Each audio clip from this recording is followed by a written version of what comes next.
also known as the Jim McCarthy Voiceovers World Headquarters Studio. This is the JMVO Weekly Primer. Please subscribe, rate, and comment via jimmccarthyvoiceovers.com/podcast. This is episode 27 of the JMVO Weekly Primer. The Weekly Primer is about making your life better through marinating your mind in good stuff. My name is Jim McCarthy, owner, operator, and chief bottle washer at jimmccarthyvoiceovers.com. I believe that as business owners, entrepreneurs, and overall salespeople, we are bombarded by negativity every day, and it's the last thing we need. If you want to see your life and business change for the better, consume nurturing good stuff. And episode 27 is probably going to be somewhat heartfelt for me because, as you all know, I'm kind of I reach back and think about the memories I've had of my dad. And my guest today is going to be talking a lot about his dad and the life he had growing up and how it shaped his mindset. He is a first-time author, and he's having a heck of a time right now with his brand new book, The Mailbox Money Mindset. Please welcome to the program, Mr. Chris Hotze. Welcome, sir. How are you? Hey, Jim. I'm fantastic. Good to be on today. Not a problem, man. Thank you, sir.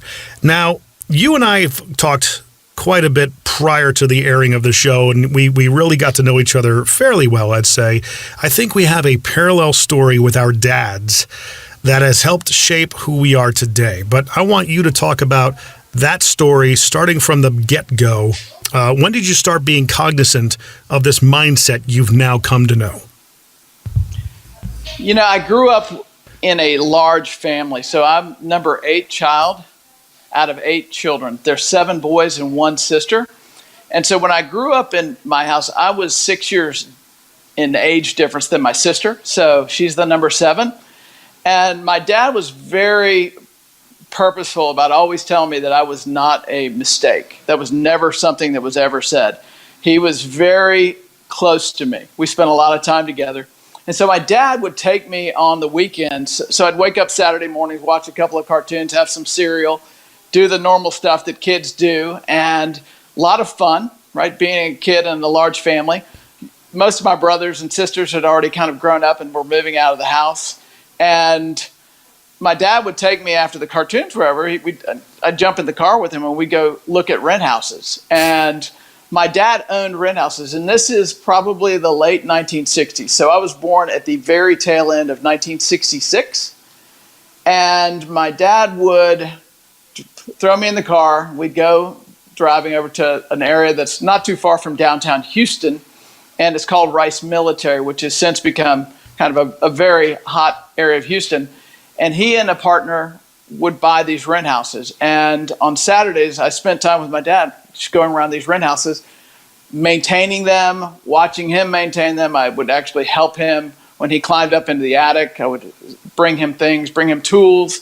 And so I was very involved with my dad when he was involved in rent house ownership. So that was something that was an early experience, and that's really the basis for Mailbox Money Mindset, which is basically owning assets that have a recurring revenue component to them. And I'll go more into that. But so as I started thinking about this and watching what he did, I've now had 50 years of experience with my dad, right? He's been gone for about 21 years, but I've watched the impact of the ownership of those rent houses and other commercial properties that he ended up buying. I've watched the impact that those have had on my mother, who just turned 90 years old, who's got 24-hour care. She's still able to live in her same home. And I watched just the security that provided her after my dad basically leaves the scene for 21 years. It was so impactful, the ownership of real estate. And so that's where I came up with the idea that this is not just some mindset. This is a mailbox money mindset. This is a mindset about security and providing financial security for your family. And it's actually achievable for everyone because, quite frankly, Jim, my dad was a simple guy. Right on, as was mine. You know, he was a simple man. He did this with a simple beginning, There's Kristen Stayback. Hey, Kristen, Yeah. good to see you on. She's chiming in. So, yeah, so my dad was simple, and so here's the real message, and I started seeing this throughout the book, and all these people that I've picked up along the way in life as friends in the real estate business. These guys are investors, and I've watched people over the 20 years that I've been in the real estate business that have the same mindset of my dad. And so I wrote Mailbox Money Mindset based upon the experiences that I had with my dad. And that story is interwoven with all these other stories of people who have the same mindset. These are people who just don't trust the stock market, or they don't think the stock market's going to be enough for them. And what's curious to me, and this is kind of the good news for everybody is watching, is that you don't have to be Daddy Warbucks to be in the real estate ownership business. Some might lead you to believe otherwise. Yeah, I just see so many people come from humble backgrounds, and I'm a little spoiler alert. So in the book, my dad never talked about this. So I'm 51 years old now, but my dad would be 103. Mm-hmm. So I have this perspective. So when I was growing up, I was much different than all my other peers. Their dads were 20 years younger than my dad. So I had this whole perspective of going back to the Great Depression. My dad was too old for World War II. That's how old my dad was. So he graduated from high school in Oklahoma City. And this goes back to why it's important to understand you can come from a humble background. My dad graduated from high school in the Great Depression, Dust Bowl of Oklahoma City. And wild thing about this is that he actually worked at the Armour meatpacking plant because there were no other jobs available and he wasn't able to go to college. So he spent 2 years working in what I consider to be, and he considered to be, one of the harshest conditions that you could ever imagine. And their family had pretty much lost almost everything. And they had to take on boarders in their house. There were college students. So he came from nothing and worked through the oil fields of Oklahoma City and went to school at night, or went to school during the daytime. He actually worked at night in the Oklahoma City oil fields. He got his petroleum engineering degree, and then didn't get married until he was in his mid-30s. So, and then he was bold enough to have 8 children with that marriage. So I think he realized when he was about my age, this is in the mid-60s, that he still had multiple children to put through college. And so when he was 50 years old, he started investing in real estate. And literally, it was a life-altering decision for my mom and for the rest of the family.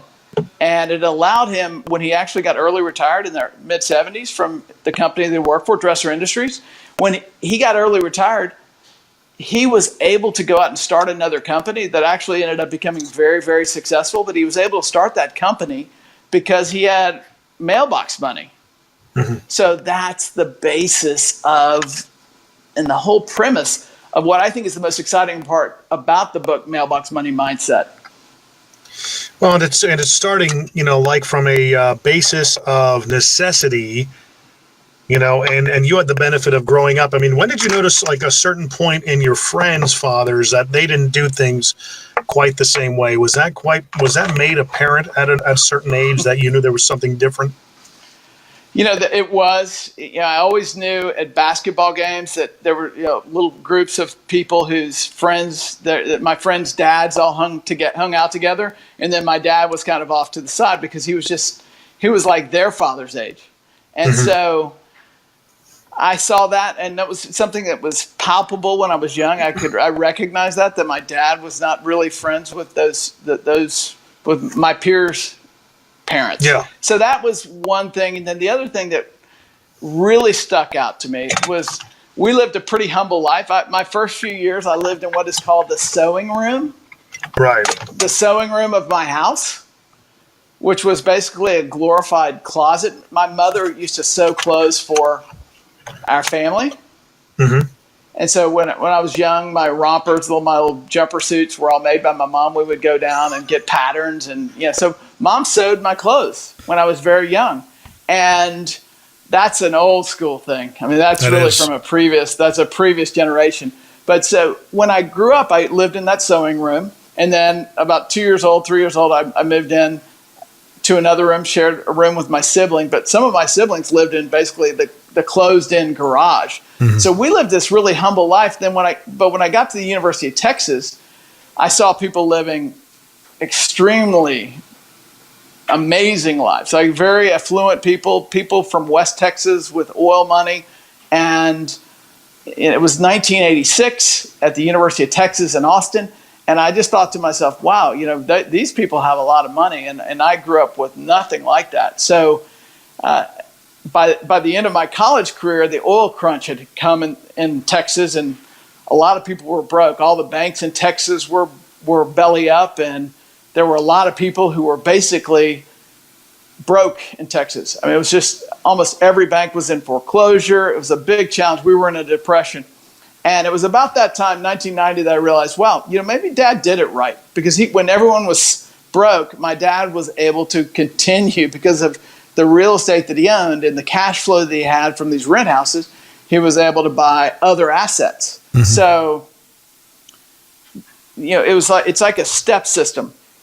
You have to take some baby steps. You have to get some assets, and they weren't really that sophisticated. And then ultimately, when lots of other things crashed and the banks needed capital, my dad was able to pick things up for pennies on the dollar. And everything was on sale. So I watched that. And again, he's driving Oldsmobiles. He's wearing jumpsuits. He's not really living the most flamboyant life by any means. He has all these children he has to support. And so I watched this, and as I get older and see how he did it, and I have this luxury of having 50 years behind me, I'm able to see, wow, that's pretty amazing that someone relatively humble and someone who just kind of day in and day out just does it without, he didn't have a lot of money. When you have 8 kids that you have to put through college and med school and other things, it's not easy. And he wasn't the CEO of a company for the big chunk of his life. He was 36 years with one company, Dresser mm-hmm. Industries. So he did it on the side. It was a side hustle. Yeah, he picked, and then it became such a massive part of his life. And he had a partner. So sometimes you can't do it by yourself, right? So he picked a partner who was a guy by the name of Rene Orvath, mm-hmm. who was from Hungary. He was a Hungarian refugee, fled communism, was actually wanted as a college student because he spoke out at a college, some kind of college class. He spoke out against the communist government. He had to flee Hungary. And my dad and Rene became friends. And Rene came to America, and he saw America as this land of amazing opportunity. Oh, my gosh. He's got the greatest perspective. Yeah. And so my dad aligned with him. And to this very day, his widow, Rose, and my mother are dear friends. And both of their husbands have been gone for about 20 years. And because of those two people's amazing foresight and vision, they're able to live a comfortable life. And so really that's what it's all about. This isn't about Learjets and Ferraris and Lamborghinis and all that stuff that you typically, this is about security. And it really ultimately is. It's what Matt Monero calls a life by design. Living life your way. You're aware of Matt Monero? I'm aware of him. I've heard him, and I think he wrote a book, didn't he? He recently? Did. He did. It's kind of funny because I think both of your books might complement each other. He wrote a book called Simply You Need More Money, and I think it's one of the best ways to roadmap your way to thinking how to stockpile cash to then make your first investment. It's kind of gets you thinking in that, the stack, like my wife and I consider ourselves in what he calls accumulation mode, where we're just putting money away as fast as we possibly can for that day that we can say, okay, we're going to go buy a rental property or buy something that's going to produce cash flow and be appreciating asset. That's that's where I'm trying to get us to here at the ripe old age of 43, which I should have, and that's the other thing. You're a kid. You're just a baby. But the funny thing is, I'm thinking 43, I should have done this back in my 20s. I feel like I'm starting late. What's really cool is, so my book has examples of people who were as old as my father and even older, to people who started. There's a guy in my book by the name of Jared Hollinger, who's from Omaha, Nebraska. And he was sitting in a class, an entrepreneurial class at the University of Nebraska, sitting there in Lincoln, and some guest lecturer comes in, and the lecturer starts to talk about investing in real estate for recurring revenue.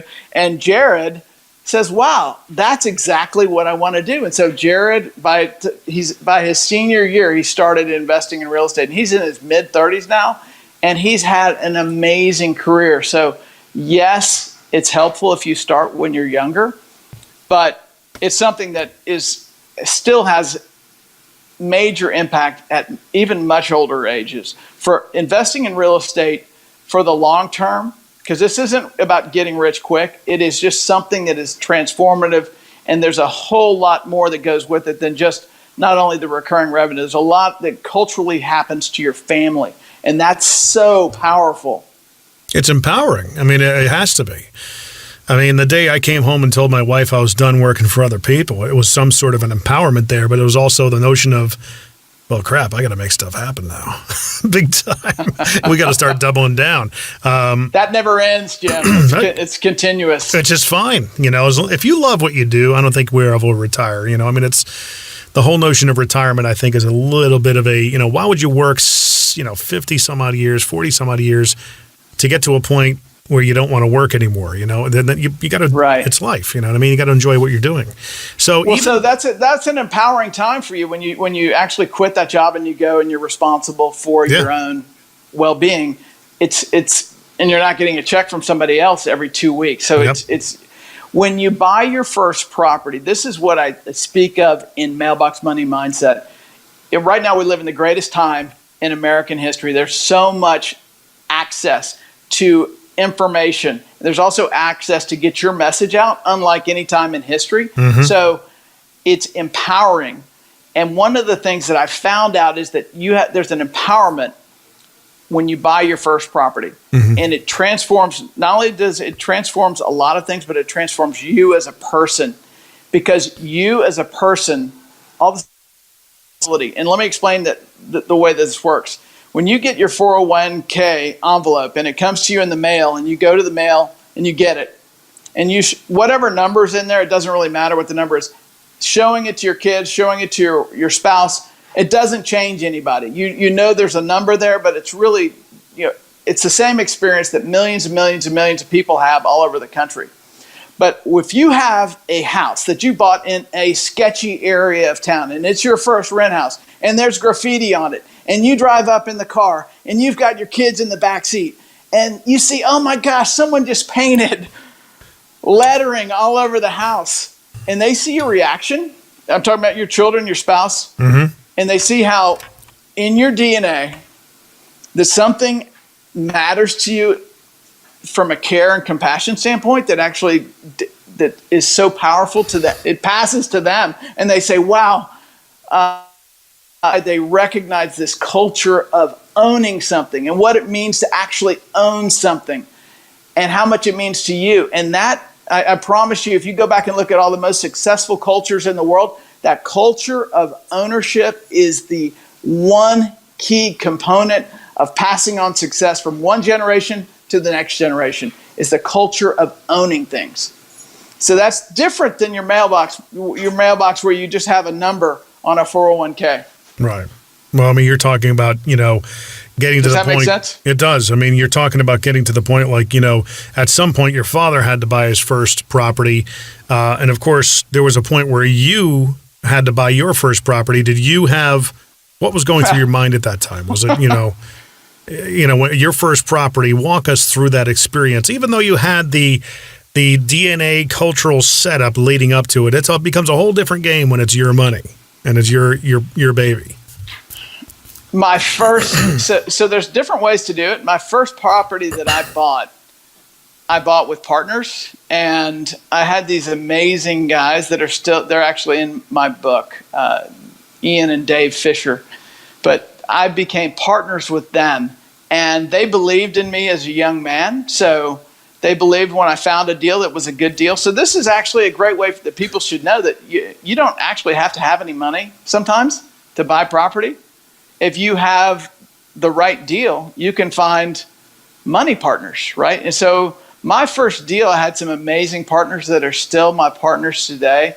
And quite frankly, they're more excited about Mailbox Money Mindset than I am, because a lot of their great stories are in the book. These two twin brothers that immigrated to the United States from South Africa. They've got these amazing accents, and they're just the funnest guys that you've ever met in your whole life.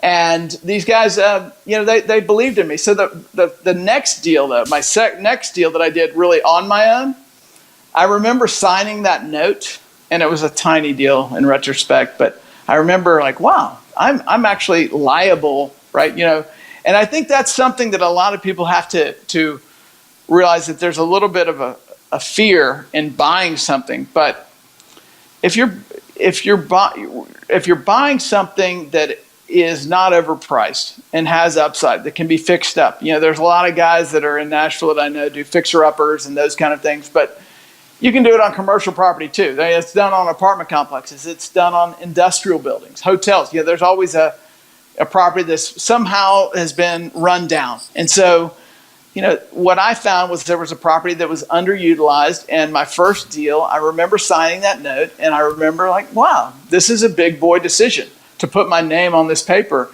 And that was quite frankly something you have to go through.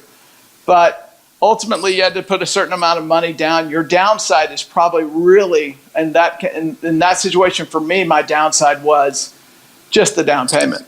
But turned out to be a great deal, and we just continued on. So real estate has risks, but there are risks in everything, right? So I've seen risks in people owning Enron stock or Yahoo stock. There are risks of owning one job. I mean, and that's what a lot of people I don't think understand, is that you're putting a lot at risk when all you have is a single source of income. Bingo. And not too many people think about that. The riskiest thing that you can do in the whole world is have all your eggs in one basket on a job. I've seen people believe in the company that they work for a long, long time, and then for some reason a new owner comes in, or there's a merger, and guess what? They're gone. Yeah. And so, or entire industries have been just wiped off the map. It's because of technology. It's a matter of what they call, or what a friend of mine calls, risk exposure. I mean, when you work for somebody else, it's it depends on what you're doing. If you're just a pencil pusher and a paper pusher, yeah, I mean you're kind of easily replaced. And we're in the greatest time for entrepreneurial talent probably in history at this point. Everybody is putting CEO and entrepreneur in their Instagram profiles. But talk a little bit about that. I mean, even though it's entrepreneurial and you can do it as a side hustle without much money, as long as you have the right money partners, there's still an element of responsibility that comes along with it. I've got a partner in another business that occasionally, and Coach Maddox and I have talked about that in our podcast together, that even though you're an entrepreneur, there's still sometimes you're going to have to go out and paint some walls, or strap on a tool belt, or go out and do the stuff that's not so much fun. That's not so glamorous. I love that stuff. Yeah. I love that stuff. There's a balance between actually having things set up in your company so that you are delegating to other people, so you're not doing the kind of the basic work, right? So there's some of that, but you have to be willing to go to a property and pick up the trash. You have to be willing to go to a property and climb on the roof, or check out a door, see what's going on. Because there's one of the things that I learned early on, which is you get what you inspect, not what you expect. So if you think someone else is going to go figure it out without you putting your eyes on it, a lot of times it's not going to happen. So you save time by going out and seeing things on your own. So that's one big measure that I find, is that you got to get your hands dirty. You just got to go out and see your properties. You got to be involved in your properties. And at the early stages, when concrete was being poured, we were building buildings. I would be out there with the concrete crews, and this is even our most recent building. I'd be out there with the concrete crews early in the morning, 3 a.m. pours, standing in my waders, watching that concrete be poured. Because guess what? It's fun. It's fun. It's fun owning real estate. And there's a lot that's hard in this business. It's not the easiest business in the world. You still have to have tenants come in. There's all sorts of other things that you have to deal with. You've got downturns in the economy. I've lived through those. So you have these things, but when it's fun, it's fun. And when you fill things up, it really is rewarding to the transformation, because not only you transfer the value of an asset, but you also you bring transformation to entire neighborhoods if you do things right, and if you care for your properties right. And that's something that's a big component of the ownership mentality that's in the book, Mailbox Money Mindset, as well. Well, walk me through the basic structure of the book and pop it up there so everybody can take a look at it. Yeah, this is Mailbox Money Mindset. Mm-hmm. There's a good-looking guy on the front cover there. Let's see him. Yeah, there's mailbox full of cash right there. One of the cool things about this book that's different than most other books is I've included QR codes at the end of every chapter.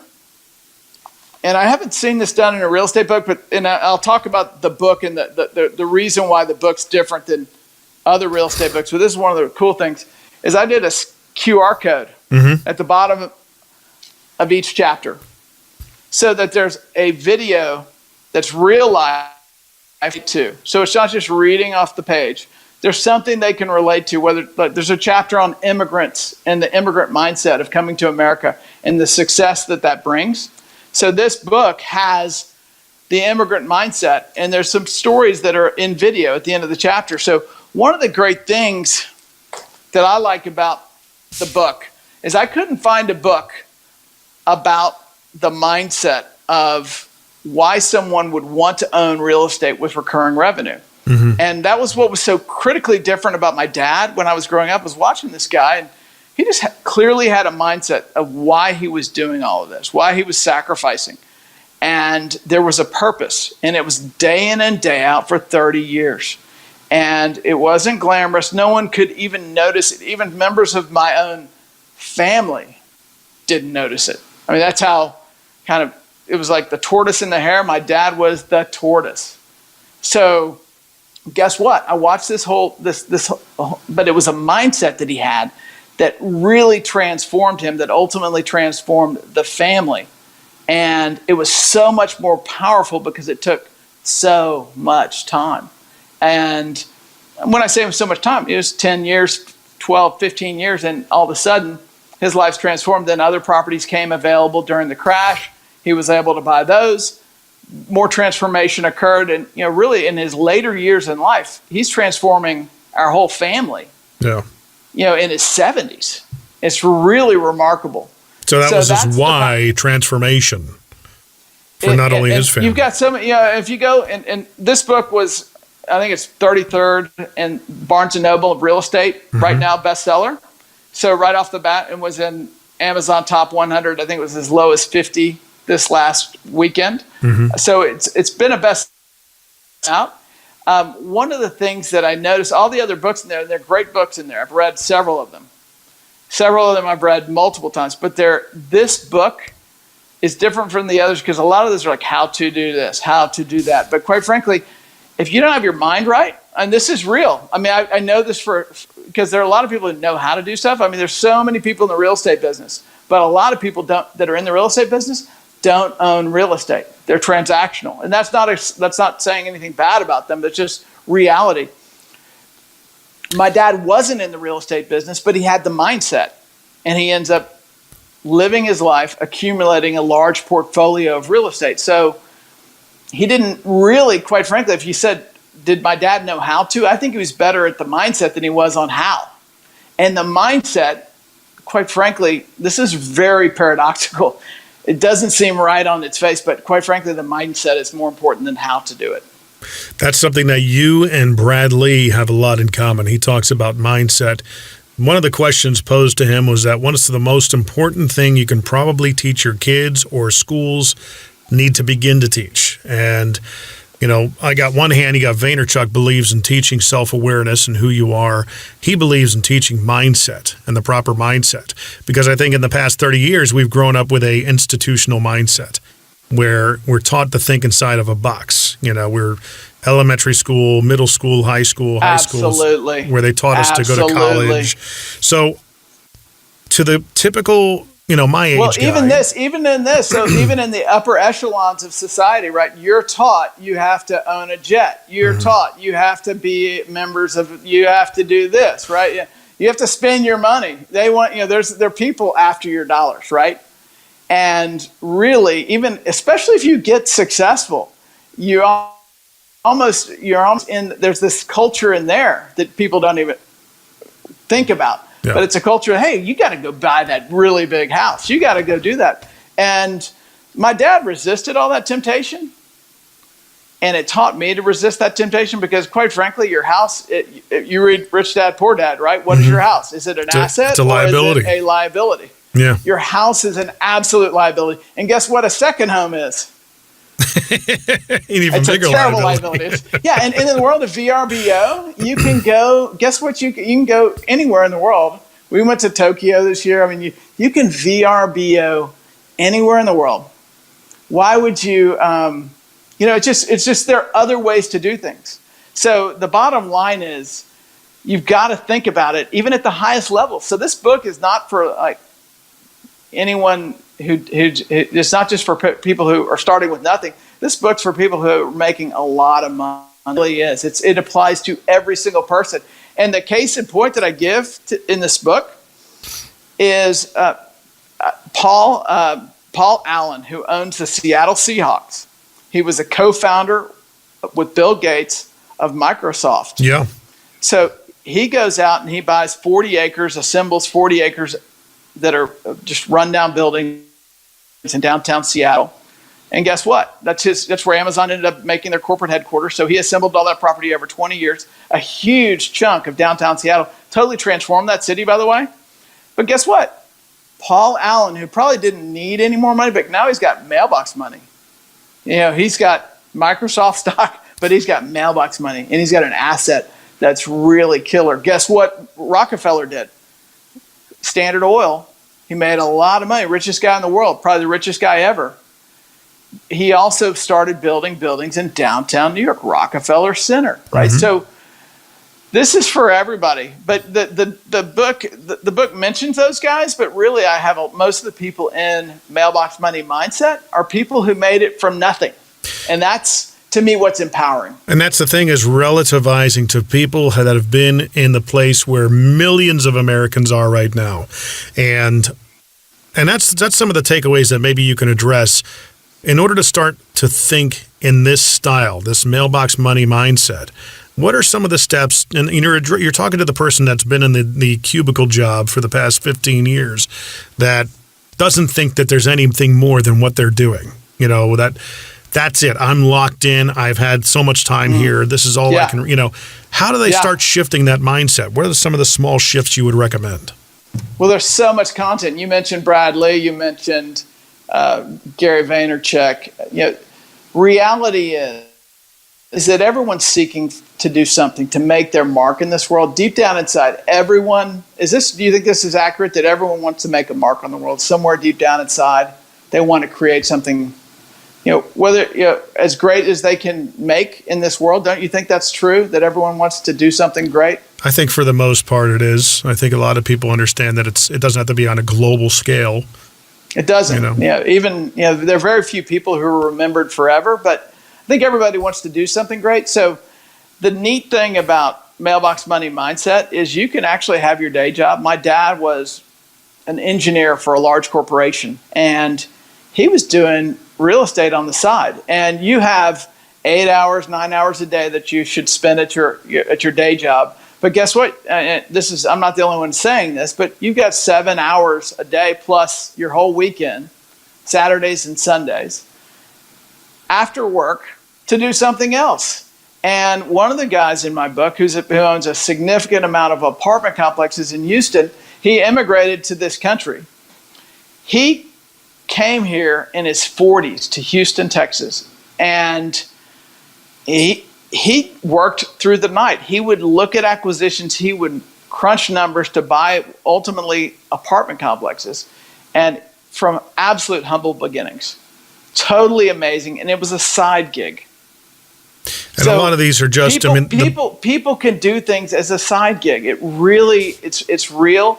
Will everyone do it? No, not everyone's going to do it, but it is absolutely possible. That's the coolest thing about it. And in this situation, I mean, the biggest obstacle to anybody, I would imagine, is some sort of cash for a down payment. But I mean, even that's, reasonably able to be overcome.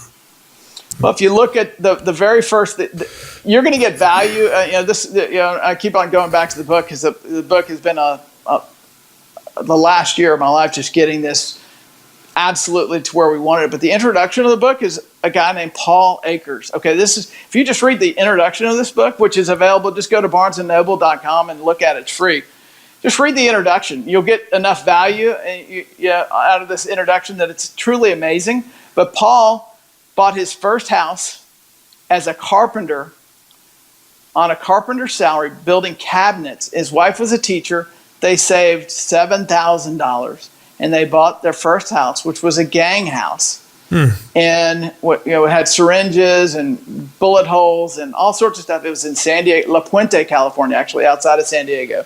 And they sold that house about 5 years later for a huge profit. And they bought a rent house as carpenters and as teachers. They bought a rent house every year thereafter from their savings. They learned how to save money. And so it was a couple's commitment, and there was team chemistry between both of them. They both said, we're going to do this. We are committed to buying one income-producing property every year. And it wasn't glamorous. Quite frankly, the farthest thing from glamorous. And by the time he was 35, he was building, this is one of the most beautiful homes that you've ever seen in Washington State. And they moved from California to Washington State. And their house is the house they still live in today. They built it when they were 34. And he was able to start his own company, FastCap, at 37 because of everything he did in his 20s. So it doesn't have, it could be, that was $7,000 in savings. So I have a friend of mine who bought a multitude of homes at about $30,000 a pop back in the recession. And those properties have each gone up to about $65,000, $70,000 each now. And that's only 5 or so years. And the bottom line is, you roll up your sleeves. Sometimes you might have to find, this is also a big thing, is you got to find someone who's done it before. You can't talk to your brother who doesn't, who's a lawyer about it, right? You can't talk to your uncle who's a doctor about it, who's never done it before. You've got to find someone who actually has done it, who is willing to do this. This is the big word here, the word of the whole podcast. You got to get this one word, help. Ask someone for help. A lot of people are just, that's if you ask someone to help you, they'll drop down their guard. They'll say, yeah, come on in. Let me show you. Let me look at what you're looking at. Or I'm thinking about putting this under contract. As long as you're serious that you're going to move your own needle, you really have to be serious to yourself that we're going to do this. Then people will recognize that and they will help you. Interesting. And it's very true. I've done that a lot with people who want to get into voiceover. They want to talk to me, and sure, I'll take a phone call. What I found is the people who've helped me, and I dedicate this book to all these people who've helped me over the years. My whole dedication is to all these amazing people, and they're from every walk of life. Yeah. They don't have to be the guys from your high school. They don't have to be your college. Quite frankly, it's not going to be those guys. It's going to be people from places you never expected. They're kind hearts and great people who want to teach. They want to teach and they want to help. They're from every culture in the world, and they're here in America. And there's so many successful people. I don't care what community you go to in the United States. You're going to find people who are successful at ownership of real estate. And it's just true. So you just got to go find them. In the grand scheme of things, with other opportunities, one of the things that I've been looking into for eventually when we get to being able to invest in something is, some of these companies that kind of do it for you. You put a certain amount of money in and they invest it into, multi-unit apartments and things of that nature and big, I guess, capital funds. I'm still trying to figure out, okay, what's the caveat on that, if there is one? There are a lot of great sponsors for real estate because there are a lot of people who just can't do it, right? Mm-hmm. Or they have to learn from others. So there are a lot of people who invest with others, and I write about people who actually there's several people in the book who don't do it themselves. And there's one person that I know who's got a spreadsheet of all these different partnership deals he's in, okay? He's not an owner. He's not a direct owner. He doesn't sign a note. He doesn't go find them, but he invests in all these deals. And they're with a bunch of different sponsors. And he's got spreadsheets of just line by line by line by line. And so these lines, he just tracks them and he tracks his deals. And his objective is to have mailbox money when he retires. So you can invest with other people. And quite frankly, a lot of people are better suited because they're so good at what they do for a living that they should be doing that full time and then investing on the side. But that is absolutely a great way to do it. And quite frankly, most of the people in the world who invest in real estate deals are passive. In your opinion, the American dream as we know it and has been marketed to us over the past 15, 20 years, or even more than that, 30, 40 years, is home ownership. Do you agree with that? What is the American dream to you, especially you with you're partnering with immigrants? What have you gleaned off of them, and has that reshaped how you define that phrase?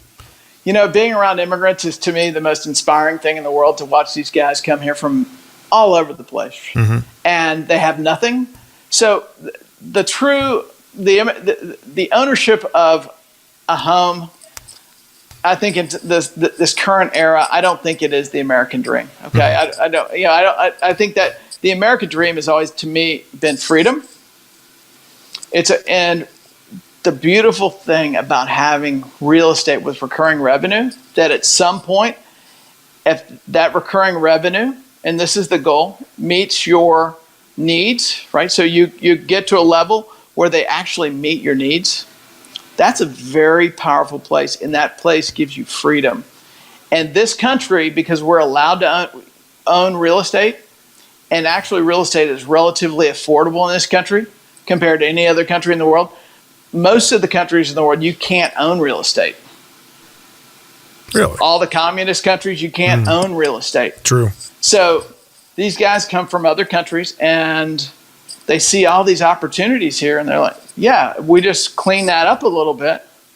And I just see so many people that come here and they find that freedom. And then that freedom, ultimately, once you buy an asset, you have this great thing in real estate. If you have a long-term view, you have appreciation in that asset.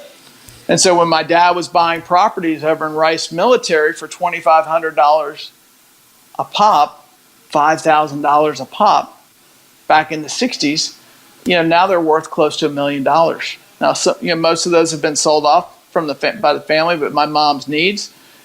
The area's been redeveloped. But the point is you have this powerful appreciation where you don't have that in your 401k, because guess what? When you start pulling out of your 401k, there's nothing there's no asset there that's creating a revenue stream. So when you have a property and you just take you cash the rent check and you pay the mortgage and you have what's left over, guess what? You're going to get another rent check next month. So that's the power. That's the freedom. So would it be fair to say that the part of the mindset is to retrain your thinking about, investment account contributions? I'll be completely honest. We're very limited in that sense as a family, because for the past 12 years, it's been, me as a single income earner, supporting the family to make sure my wife stayed home with the kids and things of that nature. So we didn't have anything. Value in that. There's a big value in that, too. Absolutely. But I mean, my mentality was I was so far behind because I saw everybody else getting ahead because they were dual income. But I got to remind myself this is what we did. These are the sacrifices we made. Now it's time to play catch up. But for the average American out there, instead of putting however much of your salary away into something you can't touch until you're 67 years old, maybe reconsider something else, and I think that's probably part of the marketability of what's been going on. We've been sold to,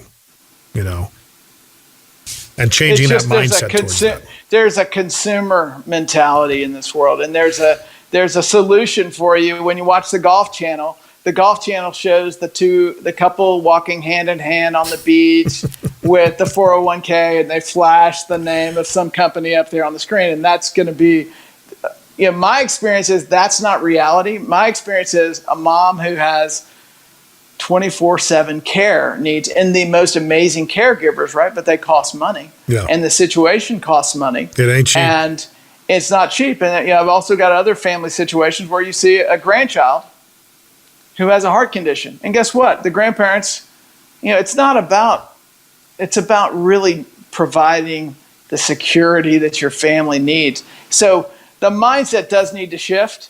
And when you watch TV, the mindset's about spending money and these big houses and all this other stuff. But really, walking these houses, because we have a relatively small house, and I've been around the block. I've got friends who have huge houses, and then I go see how much they use of those houses, how much they actually physically, and why? They could do so much more, right, with that money. And Warren Buffett talks about this all the time. There's a reason Warren Buffett's home is relatively, it's like the same house he's lived in since the mid-'60s. It's not a huge mansion. Why? Because he says, if I read it, I'm going to lose millions and millions of dollars, because guess what? I could invest that. Yeah. And 20 years from now, it's going to be something significantly different. And my wife hates to hear me say that, I know, because I know she likes to, the house to be redecorated and all this other stuff. But reality is my wife is on the same page as me. She also understands that there are sacrifices, and you're not moving the needle when you have extravagant consumerist lifestyles. It's just, you're not going to move the needle of security. And the bottom line is security. And it is reachable. It's attainable in this culture. It really is. You have to drown out the absolute noises of the culture, though, and get your mind right. And that's the purpose of the book. You have to drown out all the noises. So you have to understand that these things are very, these are, that the security is obtainable, and it's important. And that's the main thrust of the book. And that's what I was, before we lost the connection there, something else I was kind of brewing up in my head in terms of a question. Of course, I completely lost it. But talk about, some of those things in terms of what you've marinated your mind in, things that have really stuck out to you over time, and the, legacy books, but also what you're marinating your mind in today. Like who you're listening to, what are you reading? Ooh. There's a person by the name of Paul Akers, who I mentioned earlier, who's in Bellingham, Washington, who's process-oriented. He's lean, and he's more into how to create efficient processes in everything that you do. And so we've applied lean, which is really something you typically hear about, Kaizen and lean in the manufacturing world. Paul Akers has taught people how to be lean and efficient in their sock drawer, and how to apply that all the way from your sock drawer to your closet, all the way to your business. And because of that relation, I actually become friends with Paul, and I write about him extensively in the book. He's got a best-selling business book, 2 Second Lean. But I spent a lot of time studying lean, and we went over to Japan and we studied the lean processes of Toyota, just to be more efficient here in the United States, because we have to look at, I think we're always taught that in the United States we are the most country in the world. I don't know if that's accurate anymore. I think 20 years, 30 years of being the top dog, 50 years since World War II. If you go look at other cultures, if you go to Japan, you see some pretty efficient, clean, amazing, hardworking cultures. So where I've been moving my personal needle, where I've been marinating my brain, is studying other cultures and making sure that I'm not becoming so myopic about the United States or about what I'm doing that I'm all of a sudden missing what's really going on in the world and who's doing amazing things. So study of the Japanese culture has been one of the big eye-openers. And my trip to Japan last year was probably, in all the factories that we toured, probably the most eye-opening of all. And I think who was it, Mark Twain, who said that travel is the best education you can ever get, that it's better than any school work that you can ever have. I 100% agree with that. So we're planning on going back next year and maybe going to Korea as well, because they're an economic miracle. Yeah. And reality, we have, right behind me, you can see that's the Galleria area, the city of Houston. Houston's a great dynamic city. You're in Nashville, Tennessee. Nashville is an amazing city, right? So we have these amazing cities. How do we take what we can learn somewhere else and bring it back here and make our businesses more amazing? That's what I'm marinating my minds on. Right on. It's funny because you had mentioned a lot of the things that your father used to say to you when you were younger, and there were things that my father said to my brother and I when we were younger. One of the things was, and it's funny because I think it stems from a neglect that they had in their lives, if that makes sense. And my father he would always come up to us and let us know, hey, your daddy loves you, and don't ever forget that. Well, I'm not afraid to say it, and he would always say that I'm never going to be afraid to tell you boys that I love you. And my brother and I would be like, no, okay. It's the norm for us. But that stemmed from the fact that his father never told him that. Now, fast forward that to where I am with my kids. I have, really internalized a lot of what Vaynerchuk says about being self-aware. I know my son's strengths. I know both of my daughter's strengths. So they beat themselves up when they get a bad grade or, something just not really clicking in what they're doing in school. I say, listen, this is your job right now. You got to be held accountable to that. You got to know that this is what you're supposed to be doing. But I want to let you know right now, this D or F or whatever you're getting does not define you. Okay? That's what was told to me growing up, was that if you start getting bad grades and you don't go to college, you're done for, and you're going to be a loser the rest of your life. Now, you may think, you don't know me very well. Maybe you think I'm a loser, but the same thing is I don't have that mindset at all. Well, Jim, most of the people in my book, most of the people that I interview for my podcast were not great students. Mm-hmm. They were not a big chunk of them didn't even go to college, or if they went to college, it was an extremely short stint. So the whole mindset and concept of college, I know there's some important degrees you can get out there that do, impact your life. Two of my children have engineering degrees. Mm-hmm. So I know that there are specific degrees that really are valuable out of college, but there are a lot of other degrees that you could get, and there's also potentially debt that you could come out of college with. Yeah. And with a somewhat marginal degree, I was a history major, and I couldn't even imagine coming out of a degree with $100,000 worth of debt. Just would be, quite frankly, overbearing. And I didn't have to do that, but I got to study what I loved. I got my MBA at night working, and I ended up. But I look at this. I think education's important, but bad grades, there's certain things you're not going to excel at. And quite frankly, Vaynerchuk does talk about this. Find what you love, right? No. And there is a calling. Isn't that what they call your calling? Mm-hmm. You got to find it. And how you find it is a lot of times kissing a lot of frogs. And that's just reality. Yeah, and reality. And a lot of the institutionalization that went on in the 70s, 80s, or even in the 60s was forcing people into boxes they just didn't fit in. Not that everybody has to be an entrepreneur. That's certainly not the case. No. I think that's I've told people when I sold cars, I said that's as close as you'll get to owning your own business. But you don't have control of the pricing of the inventory, but you don't have the responsibilities of HR and insurance and all the other stuff. But you can build a business inside that business, or even real estate. That's about as close as it comes as well, without fully investing yourself into a business.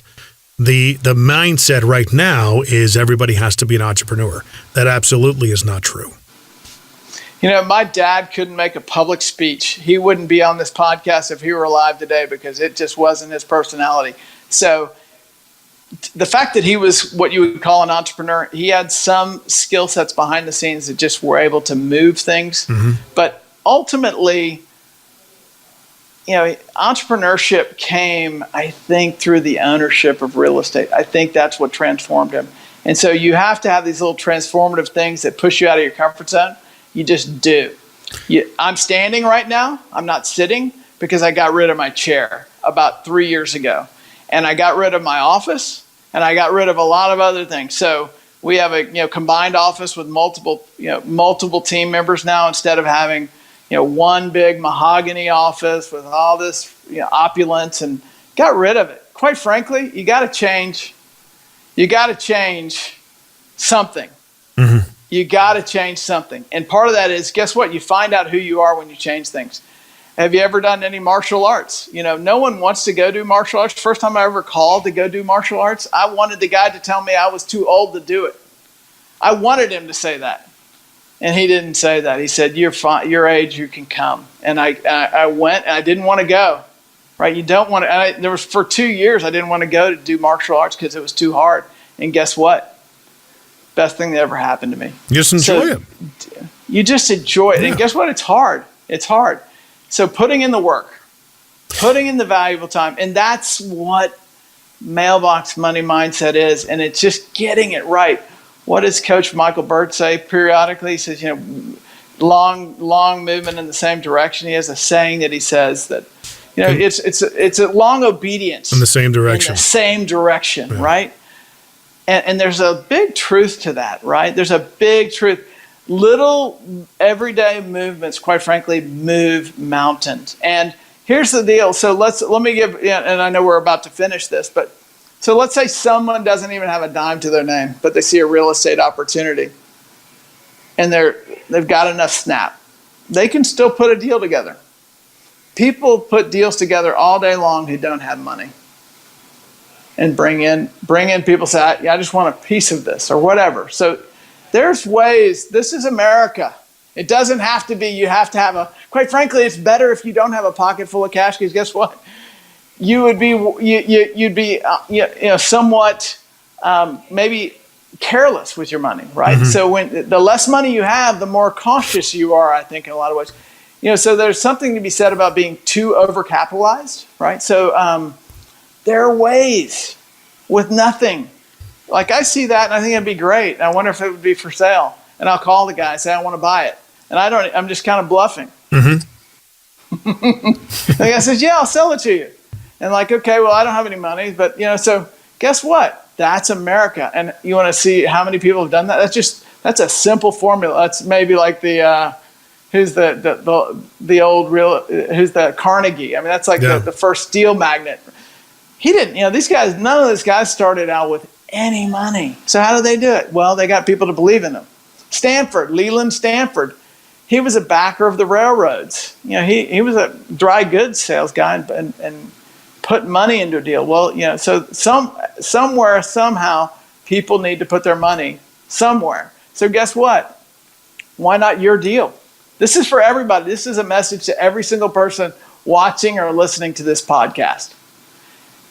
Why not your deal? And what it is it's a lot of what I talk about are selling techniques on the podcast. A lot of people who know me know that I teach a lot of selling fundamentals to creatives, because they're some of the worst salespeople out there, but that's a whole other story. What you're talking about is selling an idea to somebody, similar to if you go to The Greatest Showman and how he got that off the ground. P.T. Barnum was simply taking these titles, I guess, that he had, or bonds or stocks in these ships, and he used that as collateral to get a loan from the bank, and he sold them as, well, hey, I've got these, but little did they know they were at the bottom of the Indian Ocean. Yeah, so that's a great place to finish the interview. So go read history books about people like P.T. Barnum, Rockefeller, Steve Jobs. All these guys started with nothing but an idea, okay? And how do I get there? That's the first thing. And then that shows you the possibility. And in this country, it's possible. That's the most important thing. The second thing is find someone who can mentor you, okay, and just continue to learn and be open to getting out of your comfort zone.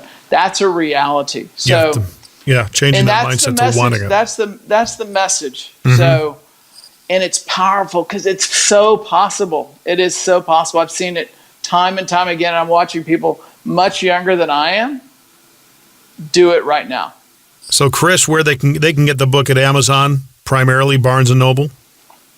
BarnesandNoble.com, Amazon.com. The paperback has been a bestseller over the past since its launch. So they can go to either of those. And I think it's $12 or $14, something in there. Guys, if you want to... If they just read the introduction, it'll hook them. They'll be empowered. I can't wait to go. They'll be empowered. They'll get their money's worth. So it's very, very powerful.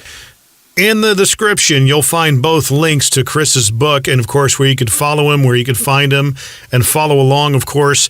Guys, if there's anybody you want to hear on the JMVO Weekly Primer, give me a heads up. I thank you for subscribing, liking, rating, commenting, sharing it out.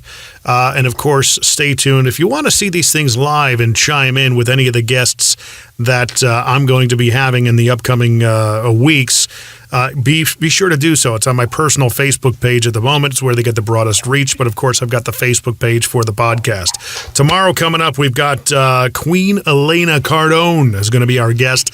And we're going to be doing that live for a deployment here in the next 2 weeks or so. Chris, we're going to package it up and put yours out here probably tonight. I'm going to have it out. I should have it all baked down and put out for you. But thank you for being on the JMVO Weekly Primer, sir. Jim, it's been a total pleasure. You're amazing. You're just awesome. Thanks, buddy. What a fun podcast, bro. Thanks. Been watching for you a while, and now to be honest, amazing. Is it not the best show you've ever been on, man? I love it, man. You got a great voice. You got a great energy. It's so true. It's I've got a pretty good voice for book promos, apparently, too, right? Yeah, you do. You do. Awesome. Jim, thanks for being on. This is the JMVO Weekly Primer. Please subscribe, rate, and comment via JimMcCarthyVoiceovers.com /podcast.